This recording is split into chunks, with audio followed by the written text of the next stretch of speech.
Welcome back to Khan Education. In this class, we are again going to learn about the concept of chemistry.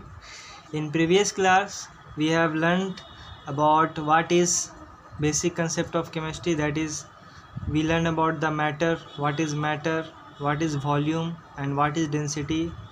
So these types of concept we have cleared in previous class. So in this class, we are again going to take some new concept of chemistry.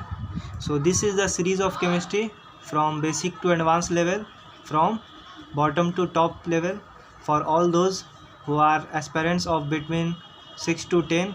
So those students who are in between these classes, they can watch my videos and get benefit from this lecture and also the lecture which comes in future. So likes and subscribe my channel, those who are not like and subscribe yet. So let's start the new topic of today. So in today's class I am going to deal with temperature. What is temperature? यानी आज की class में हम लोग तापमान के बारे में बात करेंगे. यानी टेम्परेचर क्या होता है, तापमान क्या होता है. तो हम लोग देखेंगे सबसे पहले टेम्परेचर का डेफिनेशन कि टेम्परेचर क्या होता है, व्हाट इज़ टेम्परेचर. ठीक है, आज की क्लास में हम लोग टेम्परेचर के बारे में देखेंगे. What is temperature. तो टेम्परेचर क्या होता है. सो टेम्परेचर क्या है, it is the degree of hotness और कोल्डनेस ऑफ बॉडी. इसको डिफाइन किया जाता है टेम्परेचर को. It is the degree of DEGRE degree of hotness और कोल्डनेस ऑफ अ बॉडी. तो कहने का मतलब क्या है, हॉटनेस मतलब कोई चीज़ कितना गर्म है, कोल्डनेस मतलब कितना ठंडा है. डिग्री यानी बताता है कोई चीज़ कितना ज़्यादा ठंडा और कोई चीज़ कितना ज़्यादा गर्म है ना. तो टेम्परेचर बेसिकली है क्या, वो क्वांटिटी, वो पैरामीटर जिससे हमें किसी भी बॉडी की, किसी भी वस्तु के बारे में ये पता चले कि वो कितना गर्म है या कितना ठंडा है. जिस पैरामीटर से, जिस क्वांटिटी से ये हमें पता चलता है कि उस बॉडी के बारे में, किसी भी बॉडी के बारे में, कि वो चीज़ कितना ठंडा या गर्म है, उसे कहते हैं टेम्परेचर. तो टेम्परेचर एक पैरामीटर है जिससे हमें ये पता चलता है किसी भी वस्तु के ठंडे होने और गर्म होने का. सिर्फ ठंडे होने और गर्म होने का नहीं, कितना ठंडा, कितना गर्म है, इस सब चीज़ों के बारे में जिससे पता चलता है वो है टेम्परेचर. तो टेम्परेचर बताता है द अमाउंट ऑफ हॉटनेस और कोल्डनेस ऑफ बॉडी, यानी कोई बॉडी कितना ठंडे कितना गर्म है. जैसे हम लोग बोलते हैं हमारा जो टेम्परेचर होता है, room temperature 37 degree Celsius. Sorry, ये हमारा बॉडी टेम्परेचर है.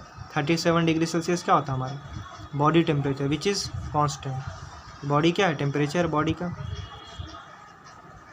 तो ये हमें बता रहा है कौन, टेम्परेचर बता रहा है कि बॉडी क्या है, बॉडी के टेम्परेचर के बारे में कि 37 डिग्री सेल्सियस बॉडी का टेम्परेचर है.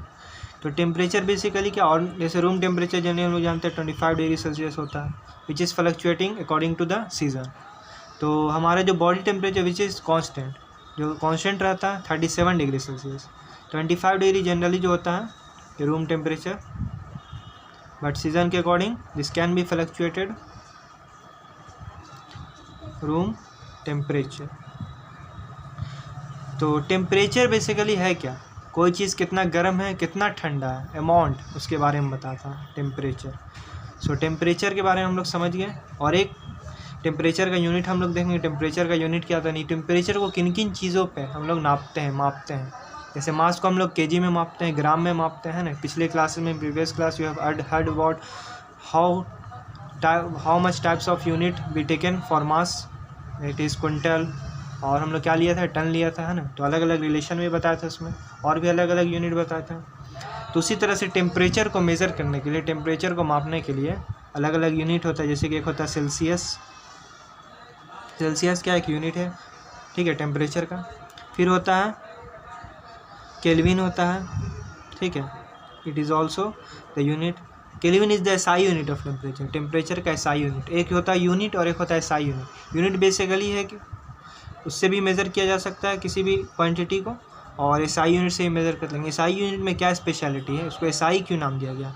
ये इंटरनेशनली एक्सेप्टेड, यानी पूरे वर्ल्ड में कहीं भी आप चले जाएँ जिसको एक मतलब एक दे दिया गया है कि एक मतलब फंडामेंटल मान लिया गया है कि अगर आप केल्विन कहीं भी बोलेंगे किसी दुनिया के किसी भी कोने में, in any part of world, you anyone can understand your word कि this is the unit of temperature, लेकिन अदर यूनिट क्या है, according to place, according to geographical area they can fluctuate, यानी जगह के हिसाब से, कंट्री के हिसाब से बदल सकता है। जैसे कि हम लोग मास बोलते हैं तो मास का यूनिट SI यूनिट था kg, ठीक है। तो एक स्टैंडर्ड, आप कहीं भी जाएंगे kg बोलेंगे तो समझ जाएगा इस is the unit of mass.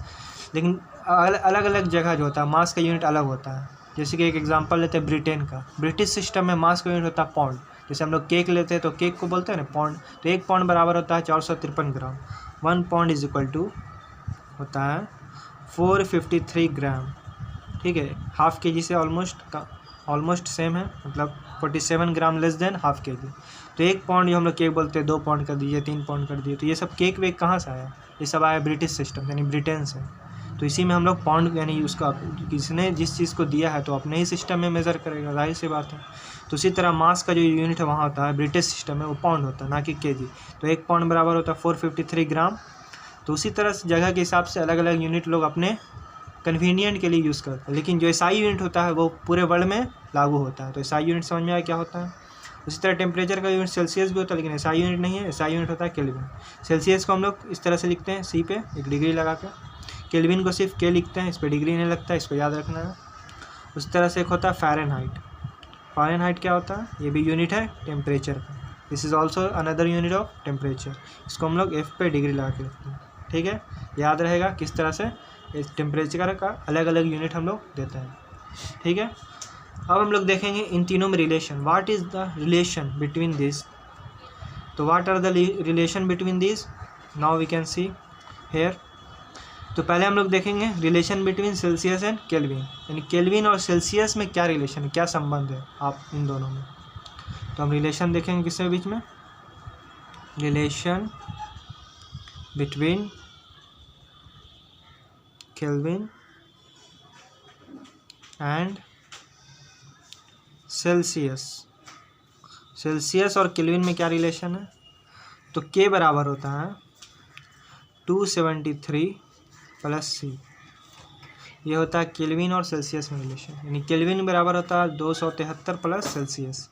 For example हम लोग जानते हैं बॉइलिंग पॉइंट जो होता है, यानी वाटर जो बॉयल होता है यानी वेपर में बदलता है, वो बॉइलिंग पॉइंट क्या होता है वापर का, ये वाटर का boiling point, temperature at which water boils, यानी जिस टेम्परेचर पे पानी जो है भाप बदलता है।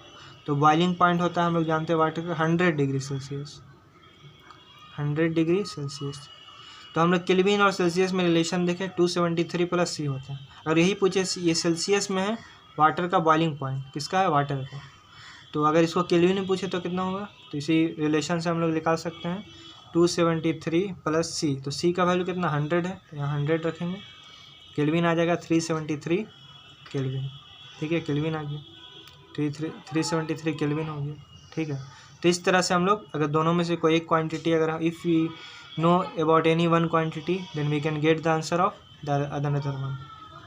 तो इस तरह से हम लोग इन दोनों में रिलेशन देखा केल्विन और सेल्सियस में। उसी तरह से वाटर का जो फ्रीजिंग पॉइंट होता है, यानी वाटर जो फ्रीज होता है, आइस बनता है, वो कितना पे बनता है, हम लोग जानते हैं फ्रीजिंग पॉइंट जो होता है 0 डिग्री सेल्सियस होता है वाटर का, ठीक है, 0 डिग्री सेल्सियस। तो केल्विन में कितना हो जाएगा 273 प्लस C का वैल्यू 0, तो यानी 273 केल्विन, ठीक है। यानी वाटर का boiling point 100 degree Celsius corresponding to kelvin में कितना होगा 373 kelvin. In the same way freezing point of water is 0 degree Celsius, kelvin में बोलेंगे तो 273 केल्विन।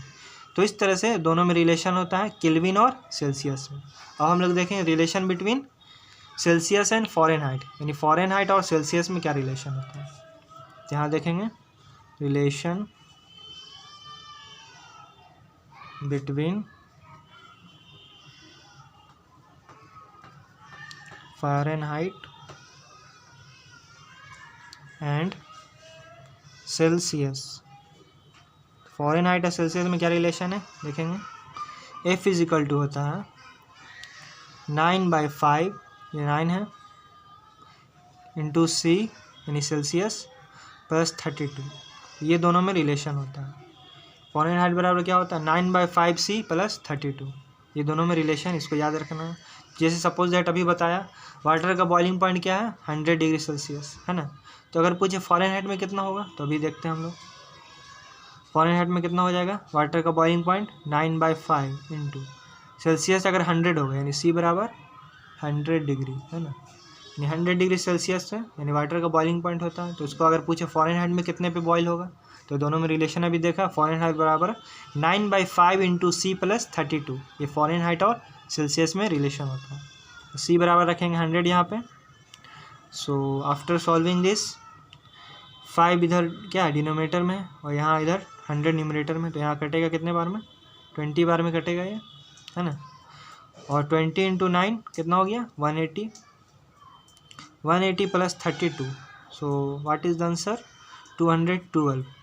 तो यानी कि वाटर का जो बॉइलिंग पॉइंट है यानी वाटर जो बॉयल होगा कितने पे होगा 212 फ़ारेनहाइट पे, यानी इस टेम्परेचर पे वाटर बॉयल होगा। तो उसी तरह से अगर बोले वाटर फ्रीज जो होता है 0 डिग्री सेल्सियस पे, तो यहाँ पे हम लोग 0 रख देंगे तो कितना आ जाएगा, ये पूरा आंसर 0 हो जाएगा। तो यानी आएगा 32। यानी वाटर का जो फ्रीजिंग पॉइंट कितना होगा फ़ारेनहाइट में 32 होगा, उसको याद रखना। अब हम लोग एक समरी देखते हैं जो हम लोगों ने पढ़ा अभी फ़ारेनहाइट और सेल्सियस में जो रिलेशन देखा, उससे हम लोग एक समरी बनाते हैं जो आपको और क्लियर होगा कंसेप्ट का। जैसे कि हम लोगों ने क्या देखा, वाटर का देखा पहले बॉइलिंग पॉइंट, है ना, BP देखा बॉइलिंग पॉइंट। फिर हम लोगों ने देखा FP यानी वाटर का फ्रीजिंग पॉइंट, यानी कितने पे फ्रीज होता है। अब अलग अलग यूनिट में इसको समझेंगे किसमें क्या क्या आया था, है ना। देखेंगे पहले देखेंगे सेल्सियस में, फिर केल्विन में एंड देन फ़ारेनहाइट में। फ़ारेनहाइट में देखेंगे, ठीक है। तो अलग अलग यूनिट में हम लोग देखेंगे वाटर कितने पे बॉयल होता है कितने पे फ्रीज होता है। तो सेल्सियस में हम लोगों ने देखा अभी 100 डिग्री सेल्सियस पे वाटर बॉयल होता है और 0 डिग्री सेल्सियस पे फ्रीज होता है, यानी फ्रीजिंग पॉइंट कितना है 0 पे और बॉइलिंग पॉइंट है 100 पे। तो इस तरह अभी केल्विन में हम लोगों ने रिलेशन देखा, दोनों में रिलेशन से निकाला कि अगर 100 डिग्री सेल्सियस पे वाटर बॉयल होता तो कॉरस्पॉन्डिंग टू 100 डिग्री सेल्सियस, तो केल्विन में कितना हुआ था 373 केल्विन। तो उसी तरह से corresponding to 0 degree Celsius freezing point water कितना आया था 273 केल्विन, ठीक है। और इसी तरह से सेल्सियस और फ़ारेनहाइट में जो रिलेशन था 9/5 + 32, तो उसके कॉरस्पॉन्डिंग जो रिलेशन आया था उससे हम लोगों ने जब निकाला था corresponding to 100 degree Celsius Fahrenheit में क्या आया था 212 फ़ारेनहाइट, ठीक है, ये आया था। उसी तरह corresponding to 0 degree Celsius Fahrenheit में कितना आया था freezing point of water 32 Fahrenheit, है ना। तो ये हो गया एक समरी जो अभी तक हम लोगों ने जो टेम्परेचर के यूनिट्स में जो रिलेशन देखे उसके अकॉर्डिंग जो हम लोगों ने अभी प्रॉब्लम सॉल्व किए उसमें ये समरी हुआ। अब हम लोग समझेंगे टेम्परेचर के कुछ और कंसेप्ट, वो क्या है कि सबसे पहले हम लोग एक यूनिवर्सल स्टेटमेंट समझते हैं, यूनिवर्सल स्टेटमेंट। तो what is the universal statement, यानी जिसको कहते हैं परम सत्य है ये, यानी ये एकदम ट्रू है। तो यूनिवर्सल यानी यूनिवर्सल स्टेटमेंट क्या है कि दुनिया में कोई भी body, any body in the world यानी anything in the world can move from high to low, यानी दुनिया में कोई भी चीज़ जो है हाई से लो की तरफ आता है, ऊपर से नीचे की तरफ, ठीक है। कोई भी चीज़ नीचे से ऊपर अपने आप नहीं जाएगा, यानी दुनिया में कोई भी चीज़ जो है अगर खुद अपने आप हो रहा है तो अपने आप जो होगा तो हाई से लो की तरफ। अभी उसका एग्जाम्पल भी लेंगे, यानी याद रखना anything in the world move from high to low, ठीक है। और ये बेसिकली जो है जब हम लोग हायर क्लासेस में जाएंगे तो ये रिलेटेड है सेकंड लॉ ऑफ थर्मोडायनेमिक्स से, ठीक है।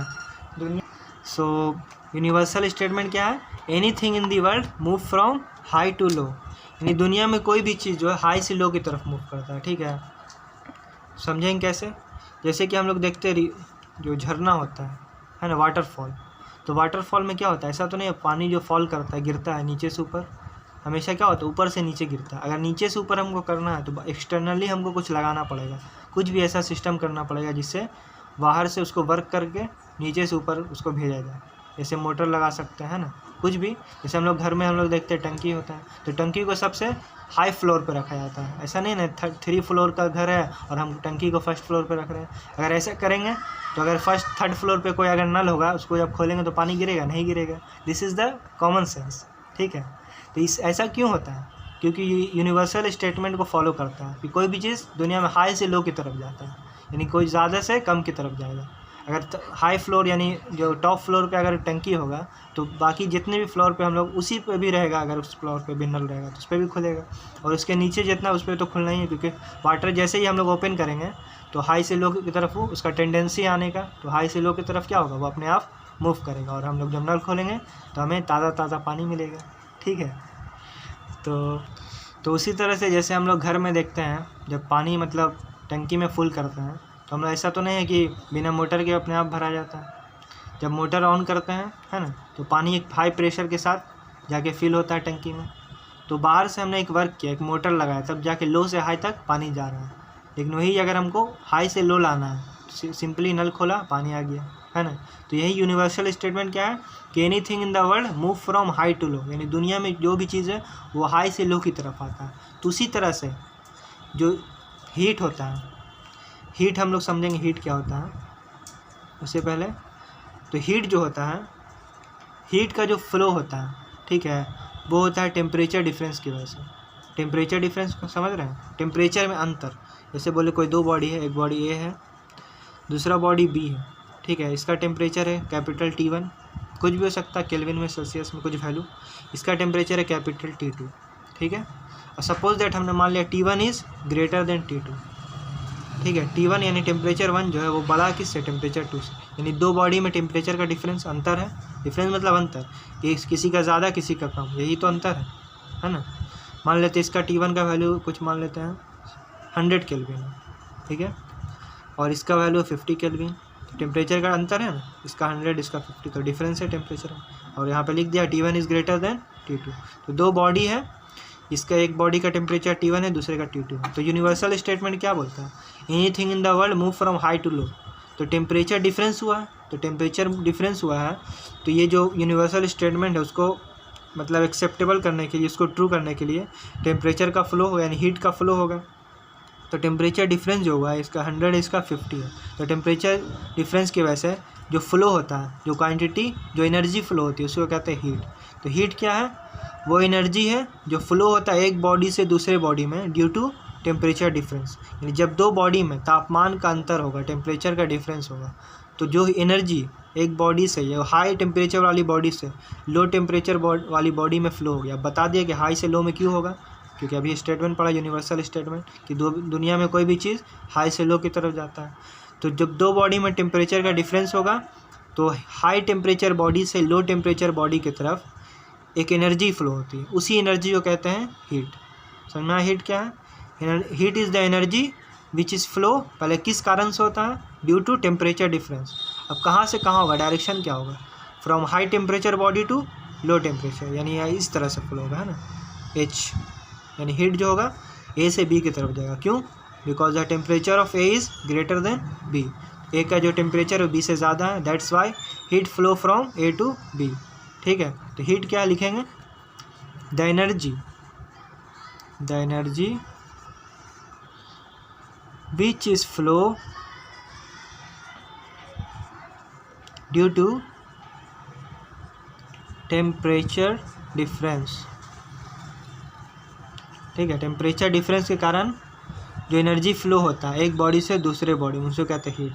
और एक और स्टेटमेंट जो बहुत लोगों को कन्फ्यूज़न होता है, इसको भी क्लियर कर देते हैं कि अगर मान ले हीट का जो फ्लो हुआ A से B में गया या B से A में गया, किसी में भी गया, तो जब इसकी बॉडी के अंदर चला गया तो क्या अब इसको हीट कहेंगे? कोई अगर पूछ सकता है किसी बॉडी के अंदर 100 जूल का हीट है, तो क्या ये स्टेटमेंट सही है या गलत है? This is totally wrong statement. क्यों? क्योंकि जो अभी हमने बताया हीट क्या, वो एनर्जी है जो टेम्परेचर डिफरेंस की वजह से एक बॉडी से दूसरे बॉडी में फ़्लो होता है, यानी फ़्लो होने के दौरान जो एनर्जी है उसको हीट कहेंगे। जब वो बॉडी के अंदर चला गया, when it consume by body, यानी बॉडी के अंदर चला गया, बॉडी ने एक्वायर कर लिया उस चीज़ को, उस हीट को, तो वो अब हीट नहीं कहलाएगा, अब वो कहलाएगा इंटरनल एनर्जी। क्या कहलाएगा? इंटरनल एनर्जी, इंटरनल मतलब आंतरिक ऊर्जा यानी अंदर की एनर्जी, ठीक है। तो इंटरनल एनर्जी है यानी जब हीट का जो फ्लो होता है कब होता है, टेम्परेचर डिफरेंस की वजह से एक बॉडी से दूसरे बॉडी में, जो उस दौरान फ्लो हो रहा है बॉडी से दूसरे बॉडी में, वही हीट है। लेकिन जब बॉडी के अंदर चला गया तब वो हीट नहीं कहलाएगा, वो क्या कहलाएगा, उसे कहते हैं एक नया नाम इंटरनल एनर्जी, उसको डिनोट करते हैं यू से। ये सब हम लोग हायर क्लासेस में पढ़ेंगे। बस सिंपली आप समझ सकते हैं इंटरनल एनर्जी है क्या, it is the sum of all kind of energy, all kind of energy present in body, present in body, यानी बॉडी के अंदर जितनी तरह की एनर्जी है उन सब का सम है ये, यानी बॉडी ने जितनी तरह की एनर्जी ली है उन सबको जब जोड़ेंगे तो उसके अंदर क्या मिलेगा, उसका इंटरनल एनर्जी, ठीक है। तो हम लोगों ने इंटरनल एनर्जी समझा और टेम्परेचर समझा, हीट के बारे में समझा, हीट क्यों फ्लो होता है, हीट होता क्या है, ठीक है। आई होप इस कंसेप्ट को आप लोग समझ गए होंगे। अब यूनिट क्या होता है हीट का, तो हीट एक तरह का एनर्जी है, इसका यूनिट हम लोग जानते हैं एनर्जी का क्या होता है, जूल होता है ना, जूल होता है, ठीक है, इसको याद रखना है। और अनदर यूनिट जो होता है जो ज़्यादातर हम लोग खाने की चीज़ों में देखते हैं वो होता है कैलोरी, ठीक है। फूड आइटम्स में हम लोग देख सकते हैं चिप्स का पैकेट, कुरकुरे पैकेट, जो भी फूड आइटम है उसमें देखेंगे तो लिखा रहता है इतना कैलोरी, ठीक है। तो कैलोरी में लिखा रहता है शॉर्ट में CAL, ठीक है, इस तरह से लिखा रहता है। और बड़ा यूनिट होता है किलो कैलोरी, इस तरह से लिखा रहेगा KCL, देखेंगे K मतलब किलो, ठीक है। तो 1 किलो कैलोरी बराबर होगा 1000 कैलोरी, क्योंकि किलो का मतलब ही होता है 1000। जैसे कि 1 किलोग्राम बराबर क्या होता है, किलोग्राम, तो ग्राम का 1000 गुना, तो उसी तरह से किलो कैलोरी तो कैलोरी का 1000 गुना, तो 1 किलो कैलोरी बराबर होता है 1000 कैलोरी। और जूल और कैलोरी में क्या रिलेशन होता है, 1 कैलोरी बराबर होता है 4.2 जूल, इसको याद रखना है, दिस इज़ वेरी इंपॉर्टेंट। तो 1 कैलोरी बराबर कितना होता है 4.2 जूल, इसको हम लोग को याद रखना है। सो इस क्लास में हम लोगों ने बहुत ही इंपॉर्टेंट कंसेप्ट पढ़े, जो कि आप लोगों का सीरीज़ चल रहा है ना, chemistry from basic to advance. तो इसी तरह के लेक्चर हम लोग आगे फ्यूचर में देखेंगे, ठीक है। तो like and subscribe my channel.